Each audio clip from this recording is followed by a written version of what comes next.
This podcast is brought to you by ServPro. Thank you guys so much for sponsoring this podcast. I just want to give a big shout out to ServPro. I love these guys. They have sponsored many podcasts. And you guys, if you've listened to any of my podcasts, you know what they do. But I want to explain one thing that they do that's outside of the norm. I'm trying to bring light to some of the things that you may not know that they do. So my guest just told me the story. They had ServPro come in and they brought an air scrubber, and basically what it does is come in and it filters your air in your house. It takes out all the bad, all the germs, all that stuff, and makes it smell more fresh and be more fresh. It's a really random thing, but it's super helpful. So if you have some need like that, call ServPro. They also do a lot of water and fire mitigation, so if you have any damage from one of those, please give them a call. Let's get this thing started. Welcome to another Paris, Texas, a podcast. This is a podcast where you get to listen to people's stories. People that have either influenced or lived in the city of Paris, Texas. I love hearing their stories, and I can't wait for you to hear the next guest.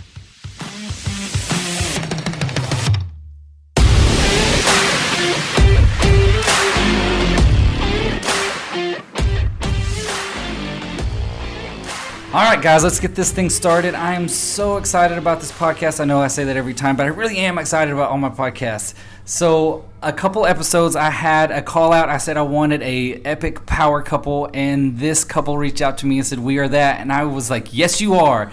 And I was super excited about it. So James and Kelsey, what's up? Not a lot. How you doing? So tell me a little bit about yourselves so people can kind of put a face with the name. I'll be a gentleman. Let my wife go first. Okay.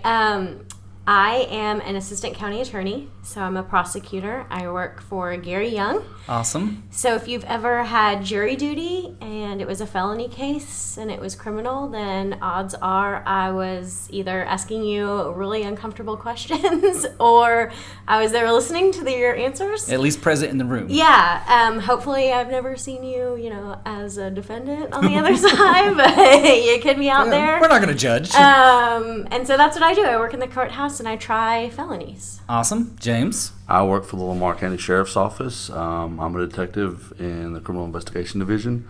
I currently work sex offender registration and compliance and family violence cases. I've been a police officer for about 17 years. Awesome. So now that we have a little bit of a face with the names, where were y'all born? I was born in Tulsa, Oklahoma. Tulsa, Oklahoma. Yes. I was born in Downers Grove, Illinois. Okay, so we're going to start with ladies. Kelsey, so did you grow up there? I moved around quite a bit when I was a very young child. Mm-hmm. My mom called us corporate gypsies because my dad did human resources for Fortune 500 companies. Oh, wow. And then we settled back in Tulsa and then moved to Jinx, which is right outside of Tulsa, and I went to elementary school there. So I lived in Jinx until 4th grade. The summer before 5th grade, we moved to Plano, and then I stayed in Plano and graduated from Plano Senior High. So what was your thing through school? Did you have a cheerleader or? I was a dancer. A dancer? Danced, yes. You danced? Yes. So what kind of dance? Well, when I was younger, so I started dancing at 3. I did tap, jazz, ballet, all of that, standard stuff, and then joined, companies at the studio when I got older and did competitions. And then in 10th grade, because that's the first year that you can do it in Plano, I was on drill team. Awesome. And then after that, instead of doing drill team at senior high, I tried out for an all-star private competition dance team and did that. And we did lyrical, pom, jazz, hip-hop.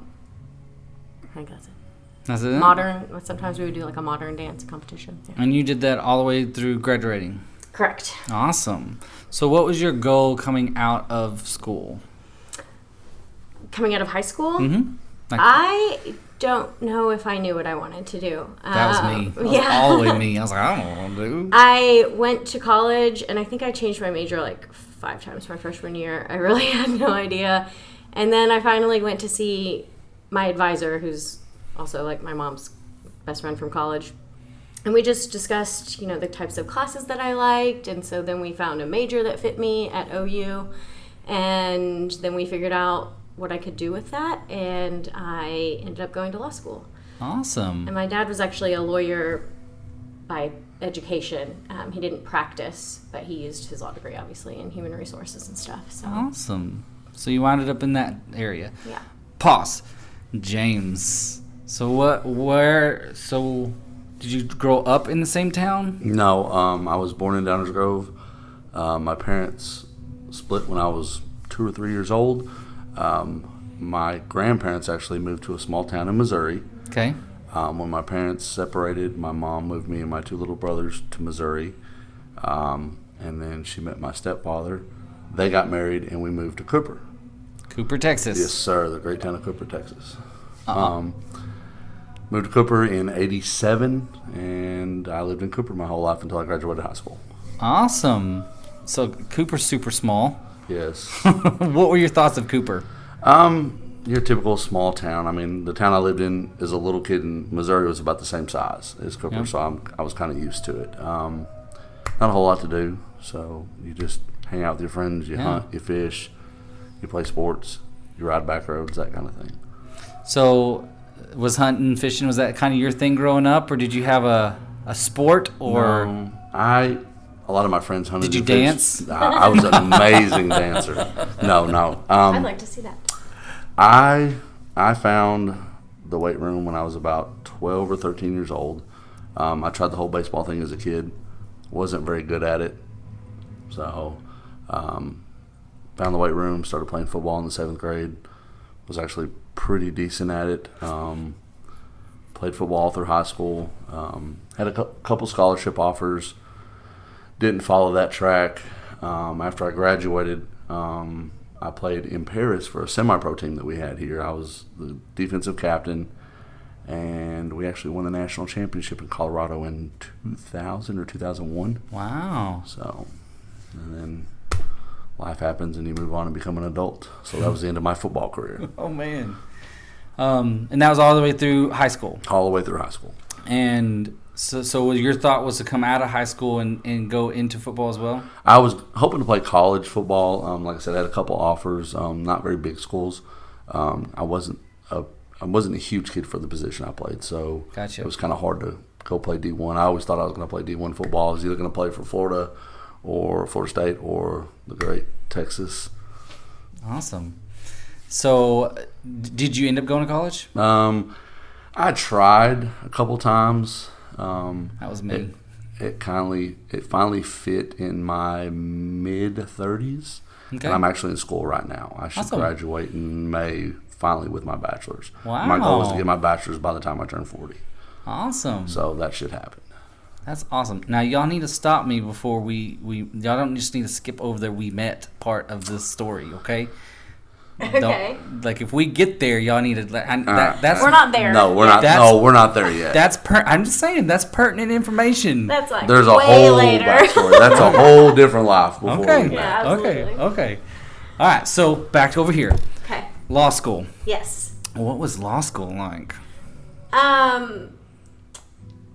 Well, so I went to law school in Washington, D.C. I went to American University, Washington College of Law. And for me, honestly, it was a lot different than any other education that I'd had before because I actually had to put effort in. I know that sounds awful, but I mean, my major was sociology in undergrad, and it was stuff that I was interested in, and it was pretty easy. So I never really had to put a lot of work into school to be successful, and law school was really hard. I can only imagine. You just have, it's a lot of preparation and preparing, and it's a different way of learning as well that is sort of different because it's the Socratic method. And so you're in this, class with 100 people, and your professor is like, hey, what was that case about? What's the holding of that case? And you're like, what? And you have to memorize? Well, you take notes, and you're reading, but, Right. I would read 100, 200 pages each night before my classes the next day. And then you had to know all of it. Yeah, you take notes and make your little briefs on your cases, or have good friends that do that for you that you can read. Wow. So how long did it take? All of that time frame? 3 years. Law school is 3 years. 3 years. Yes. And so 3 years, and you finished? And So 3 years. I graduated undergrad in 07, and then I graduated, is that right? Yeah. And then I graduated law school in 2010. Okay. I took that summer off, which is standard, to study for the bar exam. The bar exam is offered twice a year. It's the same day all across the country. It's the last, Tuesday and Wednesday, sometimes Thursday, depending upon your jurisdiction, in July, and then also in February. So is that one that's really hard to pass the first time? It depends where you are. Like, California's passage rate is really low, and so New York's is pretty low too because they're really hard, and there's also just a lot of people. But a lot of states now are going to the UBE, which is the Universal Bar Exam, and that's a lot easier because it's not state specific. It's more just like general legal concepts, but it's just a lot of information, and it's a 2-day test, and you got to recall a lot of stuff. So it's difficult, but it's not, impossible. That's why most law students take that summer off and take like a study course or, get themselves on a self-study schedule to prepare and get all that information put in your brain. So I did that. I took the Maryland bar exam, and I passed that. And I immediately, though, started working at a nonprofit for prosecuting attorneys in D.C. So I worked there. Wow. That's awesome. The hardest test I've ever taken is a drone pilot's license test. I would be super bad at that, though. Like, I'm awful at video games and stuff and remote control. It has nothing to do with that. Like, they haven't refined. Sorry, I get sidetracked sometimes. They haven't refined that test yet, so it's still a majoritively like pilot's test. Flying. It's more so like there's a lot of FAA rules. It's all FFA rules, and it's all like charts and weather charts and what happens to an airplane if the airplane's crashing. And I'm like, but it's a drone. It's not an airplane. I mean, it still works the same way, but it's not the same thing. Like, I'm not responsible for humans on this aircraft. No, it's just you're responsible for the humans that it falls onto when it crashes. True. And then there was a bunch of rules about like the payload, and you can't cross state lines with stuff on the drone. Oh, yeah. And I get those rules a little bit because there are people that try to actually smuggle things across state lines or into prisons or into you can build this little contraption that like remotely releases things, and if you have a big enough drone, you can carry a substantial weight. Amazon's doing that kind of right now. Well, they're trying. Testing it. They say they are. They say they are. And then it's like height stuff. Like, I'm not supposed to go over 400 feet. There's a whole bunch of little stuff like that you have to know. And then planes and distances and no-fly zones and other airports. And there's a bunch of important things in there. But there was a bunch of stuff that I was like, I'm never going to need to know this. Right. It's kind of like algebra in high school. Right. Oh, please. People use algebra all the time. I don't, but I don't either. But somebody will do. Someone. Algebra teachers, they use algebra all the time. I have trouble using a calendar, and much less a calculator. All right, sorry, James. So you finished. You just didn't quite make it in college. Sorry, we're jumping back and forth. That's all right. So where did you decide to go from there? I've always wanted to be a police officer since I was probably 6 or 8 years old. I have a family history of law enforcement. A family history of law enforcement? You make it sound like a disease. I mean, no. It's contagious. No. It is contagious. It is. It really is. My dad was a reserve police officer. My biological father was up in Illinois. I had a grandfather that was in law enforcement in a way. I had an uncle that worked for the city of Paris. Okay. He ended up retiring from Longview PD. So it's just something I've always wanted to do. Were they all supportive in that? Because I know there are some that are not. Once they've been through it, they... Yes and no. This was in the 90s, late 90s, early 2000s, when I took the shove.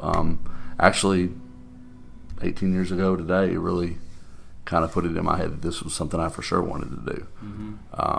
Just so everyone knows, today is September 11th that we're recording this podcast, because this won't release on September 11th, but that's what today is. Yeah. So,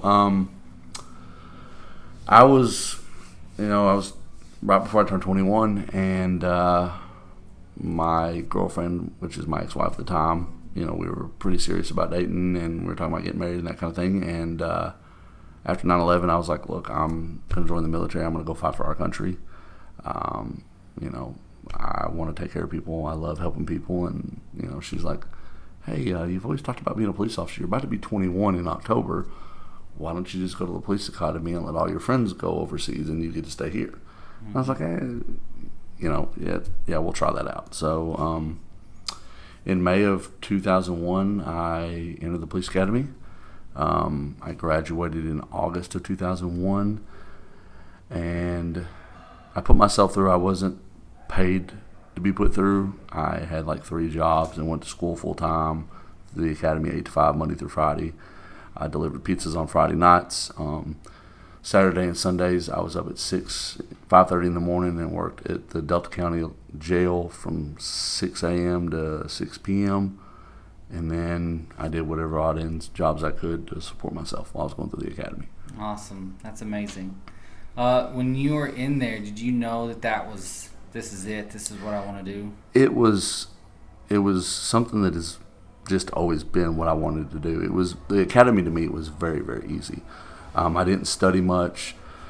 I think my lowest grade was like a 96 or something on one of the tests, and that was pretty much the lowest grade I had the whole time I was in the academy. When I got out, I took the test, passed the test the first time, the state test. It was easy. I think I studied for maybe 3 or 4 hours the night before I took the state test. And this is all book stuff, because there's above and beyond that, there's like psych tests and physical tests and stuff like that, right? The academy I went to was 18 weeks long. It was 640 hours. It was kind of funny. The day before we were supposed to take the state test, the state test had found out that there were some cheaters, and they revamped the state test the day before we took the test. So nobody had taken that state test at all, and we were the first group to take the test. And I think the pass rate was only like 55%, and people were terrified. I think you get 2 or 3 times to take the test, and then you get certified. I took it the first time, passed it, and then started looking for a job. Okay. My first job was in a little town called Rio Hondo, Texas, which is down in Harlingen. Ooh. Town of about the same size as Reno for the most part. Okay. I worked down there for 2 or 3 years. Reno, Texas. Yeah, when I say Reno, Texas, not Reno, Nevada.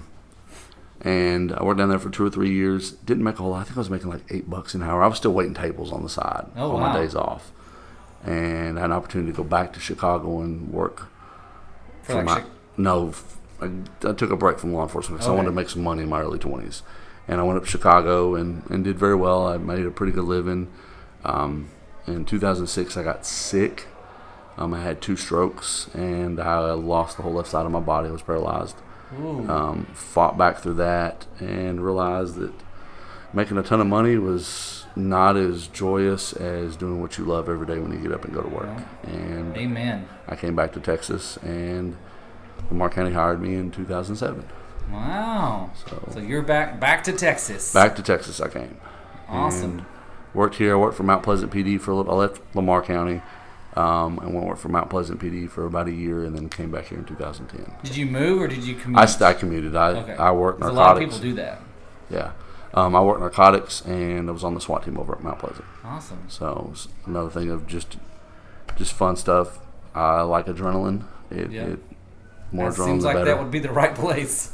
So then came back here to Lamar County in 2010, and worked my way up through the ranks here. I was promoted to CID in 2015. Actually took my position end of 2015. Took my position in 2016 because we had to have patrol take over, new spot for me to move up and that kind of thing. Started working misdemeanor cases and child sex cases. Okay. And I worked that for 2 years. 2 years, yeah. And that's kind of how we met. Okay. Back over here. Okay, so So we're in Maine, right? No, we're in D.C. We're in D.C. That's right. We're in Yes. D.C. And you're working now. Remind me what were you working as in D.C.? I was once I passed my bar exam and you took in Maine. I took in Maryland. Maryland. Dang it. Yeah. Sorry. So trying to track here. You take that test the end of July, and you don't find out until like October. Well, they make you wait. November if you passed. And so I got sworn in to the Maryland bar in November. And so at that point, once I was actually an attorney, a licensed attorney, I became the staff attorney for the Association of Prosecuting Attorneys. Okay. And it was a really cool job, actually. We work with prosecutors all across the country and host conferences and trainings and webinars and write white papers and policies and monographs on just different topics that are relevant to prosecutors and how to be more effective at our jobs and make communities safer and all that good stuff. So I got to work with DAs from like Brooklyn, Manhattan, Denver. The Dallas DA came to some of our stuff. Chicago, Cooks County State's Attorney. All over the country. And that was really cool. Yeah, and what's the time frame on this? So that was from 2010 to 2012. Okay. I worked there for about 2 years. And then I was in a relationship at the time with a guy who was finishing up med school in New York. And after you finish your med school, you match to a residency, which is like the specialty you're going to go into, the type of doctor you're going to be. And he matched to the anesthesiology program at the University of Missouri. And so at that point in time, I decided to leave DC and my job and move to Columbia, Missouri. And so that was hard, wasn't it? It was okay. I mean, he was there, and the university, like the residency program, is actually pretty tight-knit, and most of them were married, and so there were, at least a group of women that I kind of had as like friends, which was nice because the first year was pretty hard. I had to take a bar exam again because I wasn't licensed in Missouri. So I worked as a substitute teacher. And because you have to wait again for a long period of time to find out if you passed or not. And I studied for the bar, and I took it in February there, and I passed, and then I got sworn in, and then I started looking for a job, and I wanted to be a prosecutor, but a lot of the county that we lived in, Boone County, was relatively big, but just not a lot of openings in their prosecuting attorney's office, and all of the surrounding counties are very small, and so they maybe had a full-time elected prosecuting attorney. Some of the counties around there had one elected who was part-time and like no assistants, or they would have a part-time elected and one assistant. So there just wasn't a lot of opportunity as far as jobs as a prosecutor around there.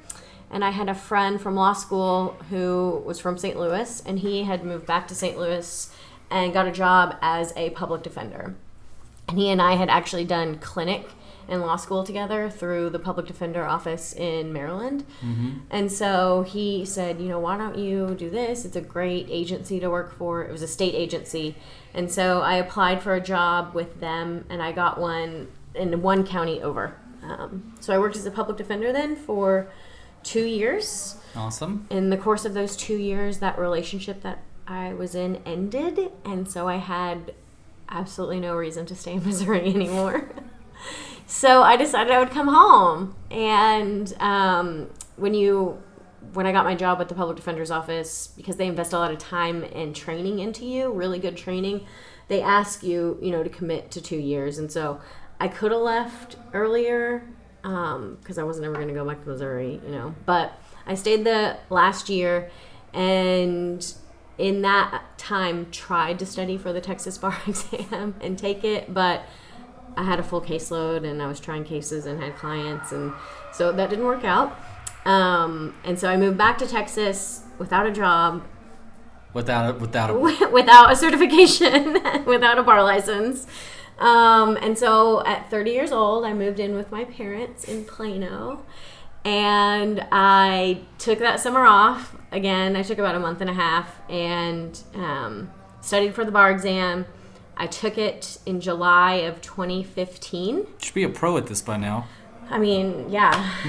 D.C., Maryland, Missouri, Texas. Is there such thing as like getting one that just covers them all? No. You can wave into them, based on years of experience and all of that. But I think it's because I hadn't had enough time in each jurisdiction or something. You have to have like 5 years. And I had like 2 or... Anyway, I took the exam again. I don't know. Did you pass it? I passed it that time. So I took it in February of 2015 and failed. Oh, wow. Because I was still working. Oh, because it's just too much. Yeah.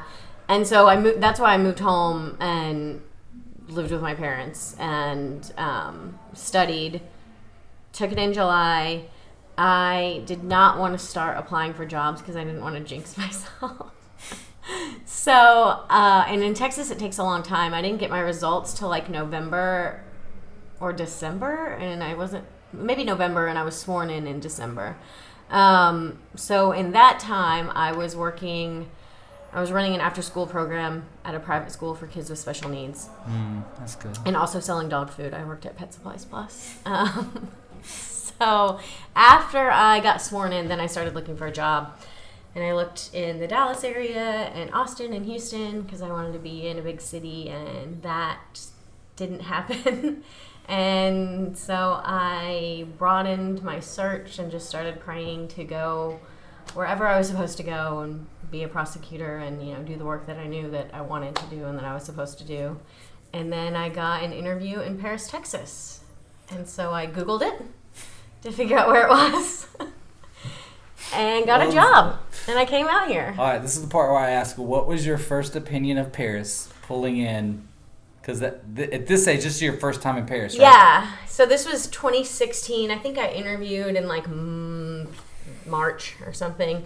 I thought it was cute. The courthouse, it's historic. It's kind of your traditional like small town courthouse. It's not on the square, but it's right off. And I thought it was cute. I think when I came up, not for my interview, but the second time I came up to do like paperwork and look for a place to live, we went to eat at Perry's. So before it was Red Bear. It was Perry's, and before it was Perry's. It was the Bodark. Yeah, it wasn't Bodark. It was Perry's. It was Perry's, okay. So we went to eat lunch at Perry's, and I was like, there's a place to eat. That's nice. And there's food here. And there were, some people in the office were telling me about 107, and I was like, cool. There's like a beer garden typey place. Like, all right, yeah. And And what year is this? This was 2016. 2016, okay. So I thought it was cute, I was really excited because I drove over to the east side of town, and there was a sign for Rusty Taco, and I was like, yes. And then I moved here, and I was like, no, because it didn't exist. The sign's still there, and there's no Rusty Taco. The sign is still there, and there's still no tacos over there anyway. So, but no, I thought it was cute. Awesome. Yeah. Awesome. I'm always curious because, so this is my opinion. When you grow up, and it took traveling for me to figure this out. When you grow up in a place, and y'all probably heard me talk about this, like it makes it not feel as epic as it really is, because you just get so used to it. Like you see it every day. Like people who grow up next to Pikes Peak in Colorado Springs, it's just a mountain. It's always there. It's there every morning, But when I pull into Colorado Springs and I look up at Pikes Peak, I'm like, wow, this place is gorgeous. And I think in traveling, that's what made me take a second look at Paris and be like, actually, this place is beautiful. It has so much history, so much depth, so much potential for things that could be so great. Not that it's not there yet, but like there's just so much that can happen here in Paris. Well, that's why I moved back, because I wanted to have a family, and I knew growing up in this area, I had a great life. I loved it. I don't have any qualms of growing up in this area. I had a blast, and I was like, you know what? People are nice. It's smaller.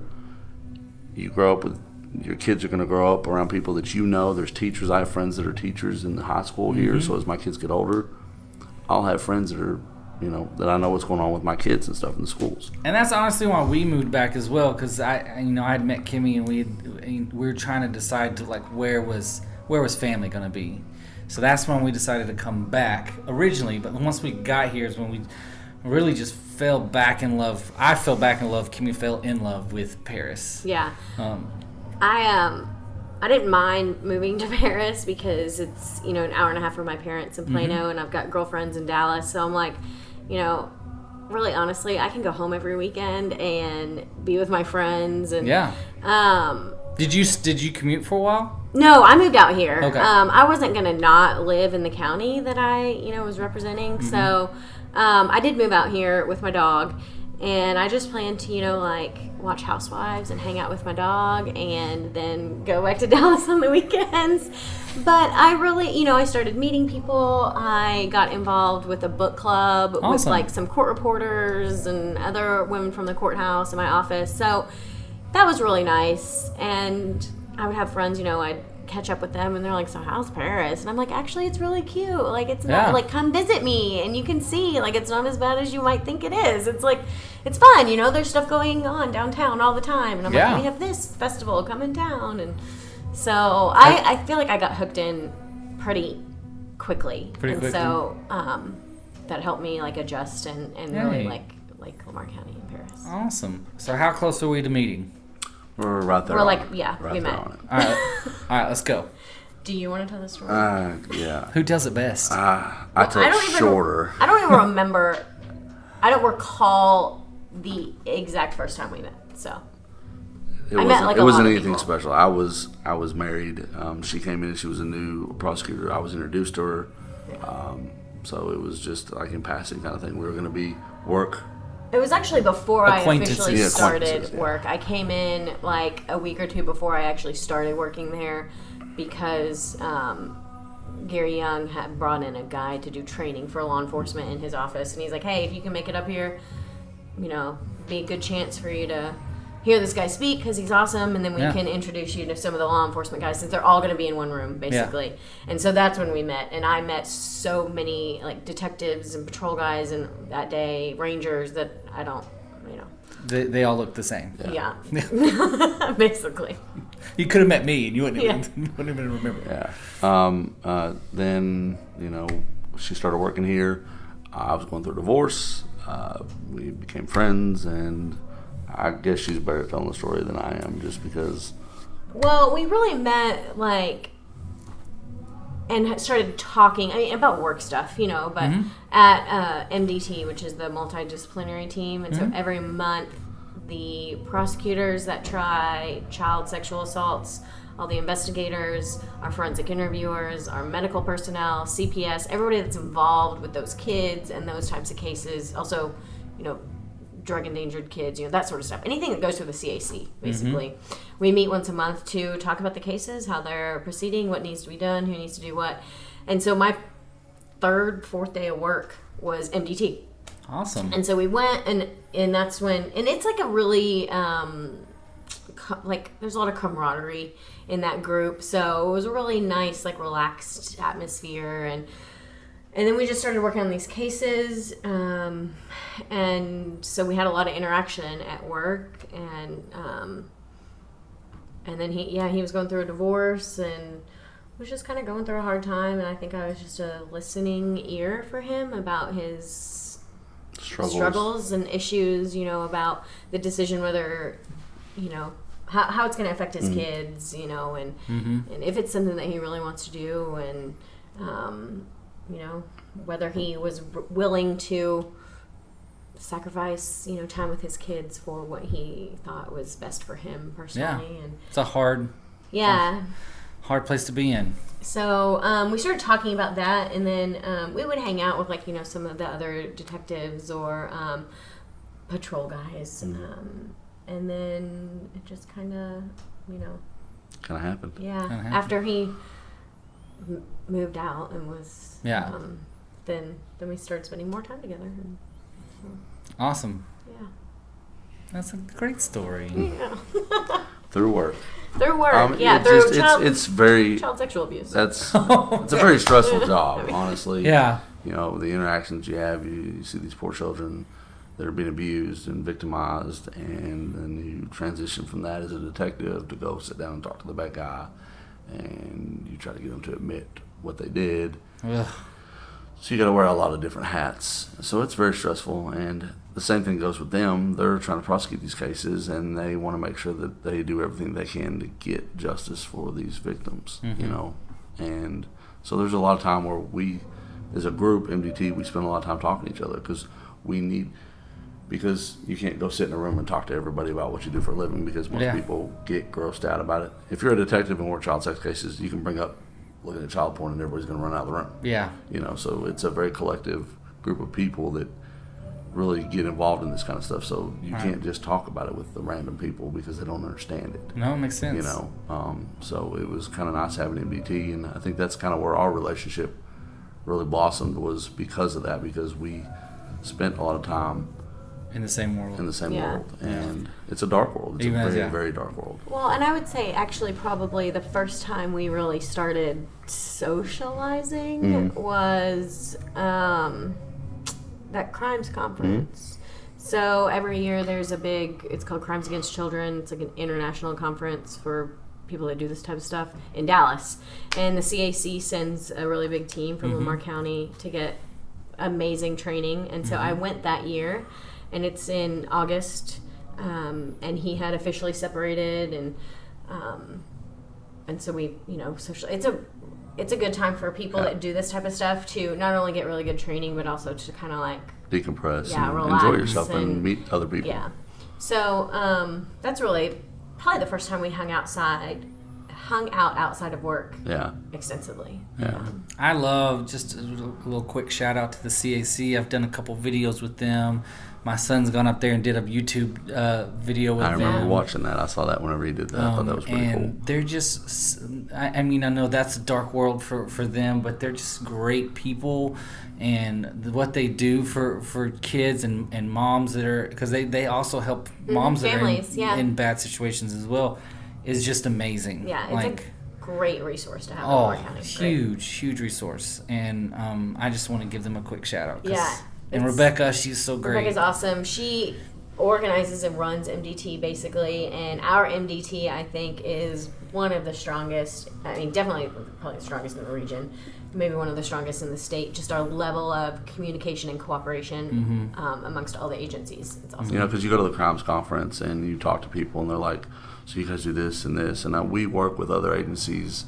If something happens in another county or whatever the case may be, we make over and do an interview over there, and they talk to us, and they're like, "You guys have an amazing MDT. Just listen to the stories we tell them," because everybody wants to kind of know what everybody else is doing and how well they work together.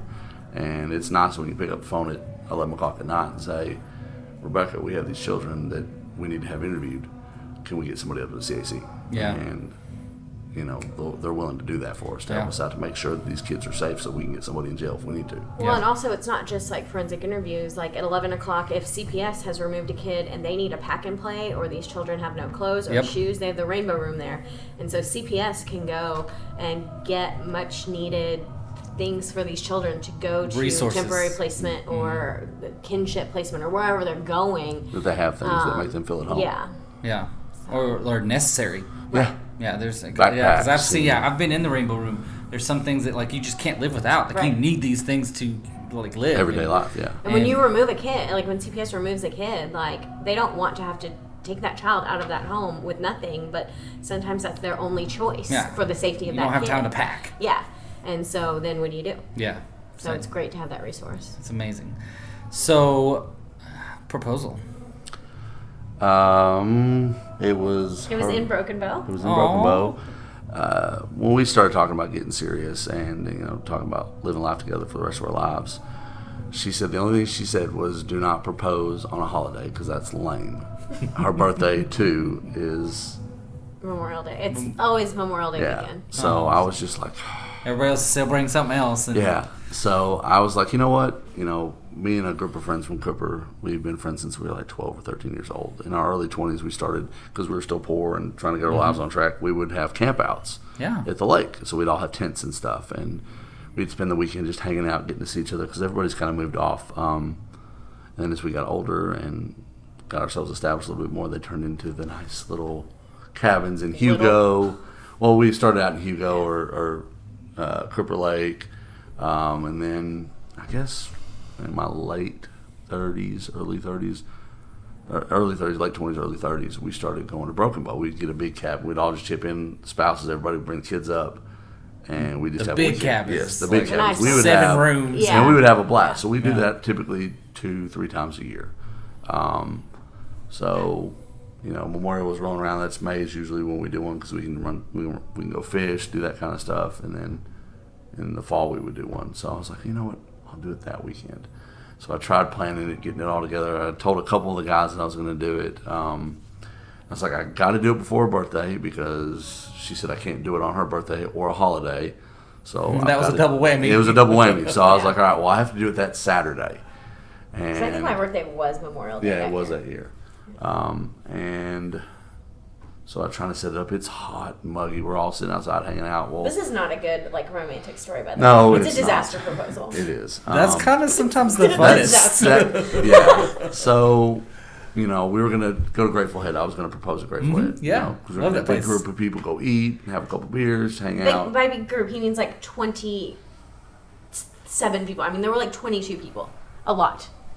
It was my group of guys are a bunch of big, strong, strapping country boys that like to eat food and have Delta a lot of County fun. boys. Delta Yeah. County boys, and Yeah. Corey you did a podcast with Corey, so Yeah. we're all very similar in nature. Grew up in a small town, we like to have fun, and so we get a group of 30 or 40, not thinking about it. We're going to go to I Grateful think Head it and was 40, but- eat dinner, and nobody planned ahead. Memorial Day weekend. Yeah. Memorial Day because it was So- packed. Mind you, the guys in the group, they planned this weekend. Like, the women are kind of like, okay, y'all Yeah. do Well, whatever. usually we. So Did everybody that's know what was going to happen? No, there was like 3 or No. 4 guys. Okay. I kind of wanted to be. fine. Well, and Ashley. Yeah. So, one of Um, my girlfriends is best friends with. But usually we fish and we catch what we eat, and that's kind of how it goes. Well, I wanted to do the proposal, so I was like, well, let's go to Grateful Head. So we all load up, go to Grateful Head. They're like, oh yeah, group of 25 or whatever it was. They're like, yeah, it's like a 3-hour wait. And I'm like, yeah, let's not do this. And mind you, so we don't really get dressed up, but he's like, take a nice dress, we may go out, take something cute. And I'm like, okay. Because I knew if she looked a hot mess and somebody took a photo of me proposing that I would get You'd cussed. regret it forever. Yes, exactly. Yeah. So I got ready for dinner, and I have naturally wavy hair, and I'd forgotten my diffuser, and so I had to try to diffuse it with just my hair dryer, and it was hot in the cabin, and I was got overheated, and I She was was mad. beyond annoyed, and everyone else is wearing shorts and flip flops, and I'm like, what? Why am I wearing a dress? Why am I so dressed up? This is So ridiculous. it didn't even occur to No, No. I'm pissed. I'm super aggravated. And so I'm like, And I'm let's trying just to- go. And I tell my friend Billy Jordan, I'm like, listen, I'm going to try to do it. He wanted to do it I before wanted to do it left before we for left. dinner. Well, that didn't happen. Because he got hijacked. Yeah, I got With a hijacked. toast or something stupid. And so we go to Grateful Head. and that blew up. And that blew up. So by then she's So royally, I don't even get out of the royally truck at Grateful mad. Head. I'm like, this is ridiculous. So we all go back to the cabin. A group of guys stay at Grateful Head because now we're going to just order out and bring it back to the cabin and hang out and eat. So that takes an hour It maybe? takes a long time. So And by then I go she's back mad. to the cabin and I go to sleep. I take a She nap. goes upstairs and takes a nap. Oh no. I'm and- like, wake me when the pizza's here. So everybody gets back, and I'm like, all right, I'm going to do it. I told Ashley and a couple other people, I was like, I'm going to propose to her in a minute we eat. Well, Miss Snooty Pants here is still very angry and doesn't want to talk to anybody or socialize with anybody. So she comes downstairs in a bad attitude that she is. Very bad. And I'm like, great, the pizza's here. and give she's me a walking pizza. through, just flipping the boxes open, and just, everybody's like awkward. That awkward moment. Everybody's just kind of standing around, and she grabs her slice of pizza and walks out. And I'm like, all right, if I don't do this tonight, I may not do it at all. This ain't happening. So I follow her out, and I take her outside, and I'm like, you're the smartest dumb person I've ever met in my life. Do you not see what is trying to go on here? And by then, she's kind of, I think she's starting to figure it out, and I get down on my knee, and I'm like, will you marry me? And she goes, Then I start crying because and he's calls- proposing and because I feel like a jerk. Yeah. So then we walk back in after that awkward moment, Yeah. and I announced to everybody, hey, I'm getting married. And everybody's like, oh, okay. You know, Because that. only half of them knew. Yeah. And the awkward silence of everything. It was so weird. Just not. But then the night goes on, and we have a Yeah. blast. Everybody has fun. And We it was, ended up, celebrating the rest of the Yeah. weekend, and it was turned out fine. it was a good weekend. It was But a hey, lot of that fun. is a story. It's a story. I mean, it may not be the most romantic story, but at least it's a really good story. It will be one that we will never forget. That's for Yeah. sure. It's not necessarily our favorite story No, to tell, no. I don't think, but No. I like it. I think our it's wedding super went moving. much better. We got All right. married in Broken Bow as well, and it was beautiful. So tell me just a little bit about that. Well, I didn't want to get married in Paris. No offense, Paris, but I'm not from here, and I just didn't want to get that married makes here. sense. Yeah. And I didn't really want to go back to The Metroplex. The Metroplex And pay the either. prices. Yeah. And so he suggested Broken Bow, and we've gotten engaged there. We wanted to do a fall wedding, so it wasn't hot. And so I was like, "That's genius! It'll be beautiful." And so We had pizza. And yeah, we did actually. We had Grateful Head at our rehearsal dinner. We did Grateful Head pizza. Awesome. We initially looked at doing a cabin and just getting Yeah. married at the cabin, cabin. and then we ended up finding a venue. I just Googled some venues, and we found one that we liked. It's called The Pasture at Willows Ranch. I don't know if it still exists. They were going to sell it. I know it's still up for recently, sale because I so talked to somebody at if Dartmouth. anybody wants a great wedding venue in Broken Bow. There you go. Um, That's not a paid sponsored It's ad. not. It's not. Not We at just all. love it. We went up there and we walked around the property, and we loved it. And so we paid our deposit like right then, Mm-hmm. and got a wedding date, and then just started planning, and then got married like a year and a half later. Yeah. Wow. So we took our time planning the wedding. Wanted to make sure that my girls were adjusted to all Yeah. that, you know. So we took our time and got married November 3rd of 2018. Yeah, coming up on a year. Wow. So That's exciting. Yeah. That's a great story as well. Oh, I love thanks. it. Yeah. It was a fun wedding. We had a lot of people there. yes, there was a lot of people. From Cooper, his family, and then my family. There were people that came from, I had All people over. come from Missouri. We had people Missouri. come from California. We had Yeah, people from California come in. So, The East it was Coast, everywhere. It was really good. Now, y'all recently moved, right? We Yes. did.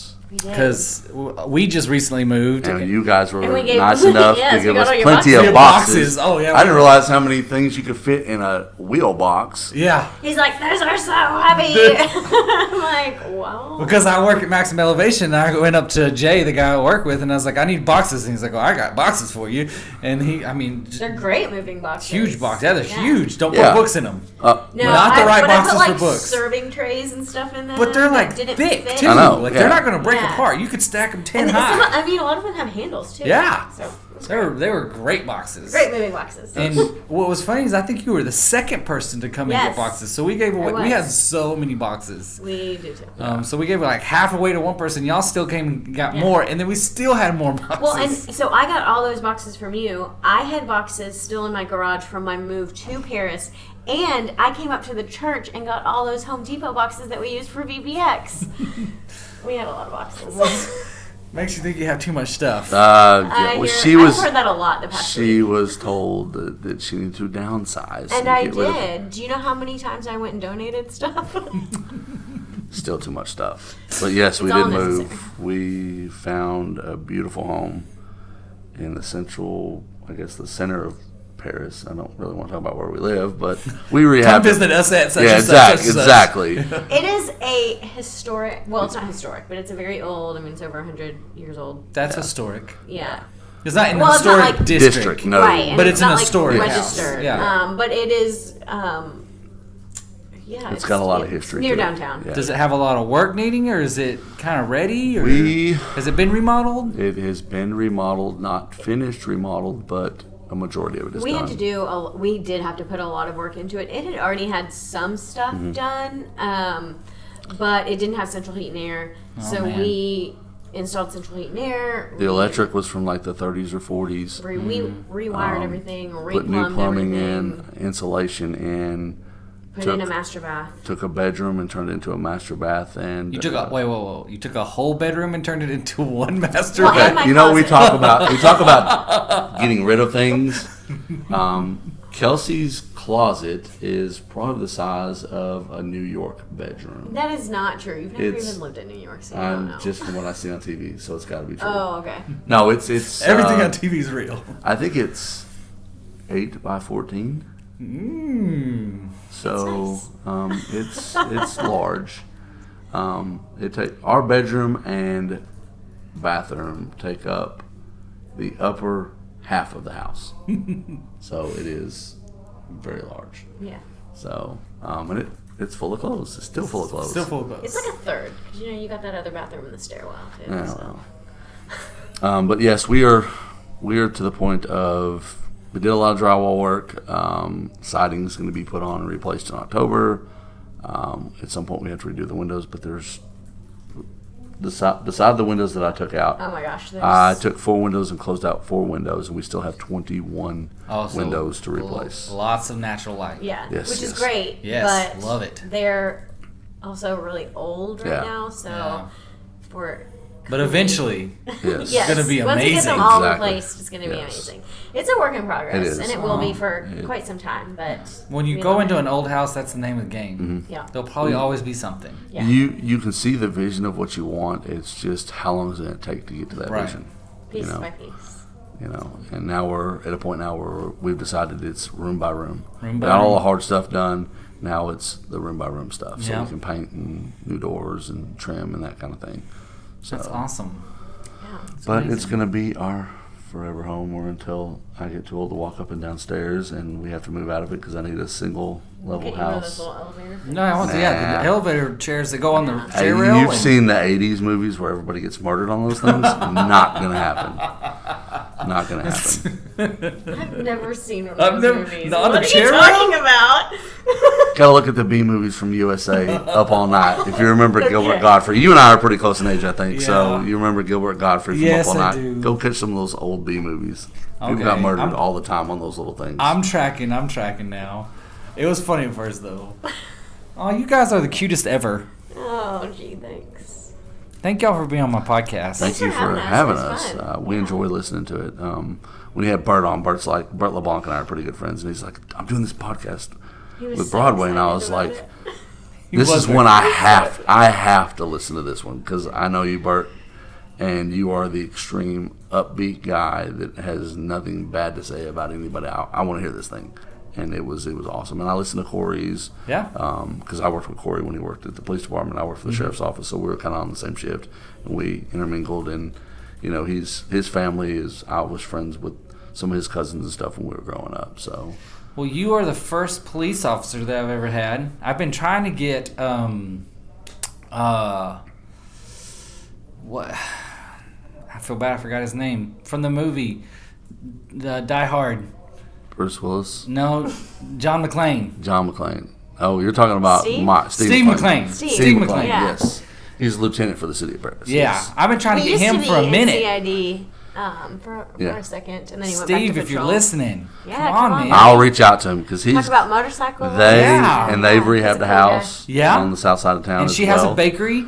Food is And the amazing. best cupcake I think I've ever had in my life was from his wife. Yes, they make So really good. food. And they're at the farmer's market all the Yep. time.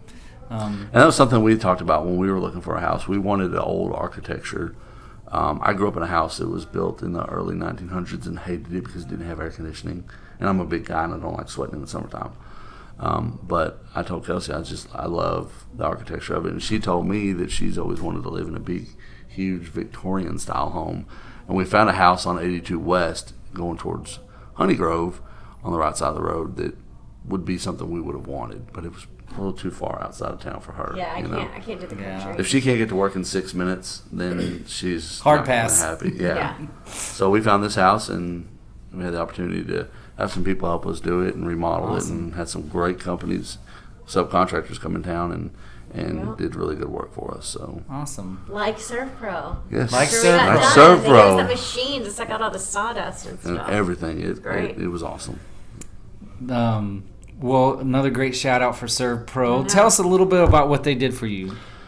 Well, there was so much sawdust, debris from the drywall, sanding the drywall, and just dust everywhere. We had a really nice lady come in and clean the whole house before we moved in.